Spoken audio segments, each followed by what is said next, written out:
आजकल छोटे मोटे सर्कस के शेर भी भौंकना सीख गए हैं। उनको कौन बताएगा कि जब हाथी आता है तो शेर, चूहे, बिल्ली हर कोई अपने दिल में घुस जाता है। और तू क्या है सबको पता है। जेबी कौन है ये सारा इंडिया को पता है।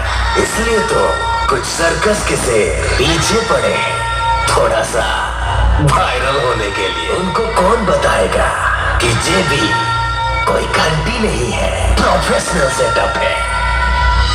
दूसरे से मांग मांग के लोग ओपन चैलेंज देने लगे हैं। उसको कोई समझाओ बेटा, पहले खुद के पैर में खड़ा होना सीख ले, फिर ओपन चैलेंज करना। प्रोफेशनल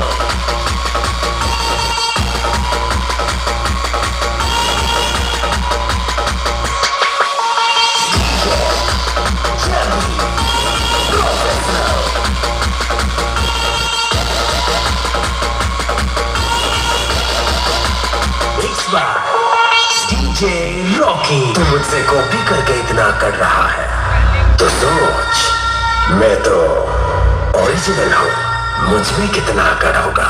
दूसरों से मांग के गाँव गाँव बजाने से लोग खुद को शेर कहने लगे हैं।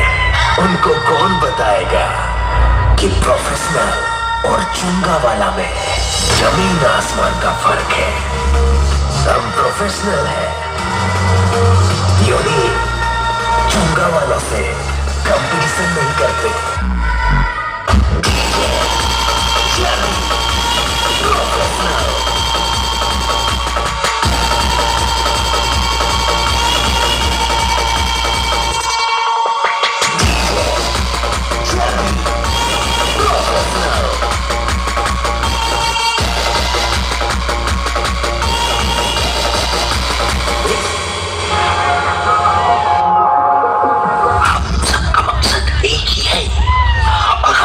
दुश्मन भी एक ही है।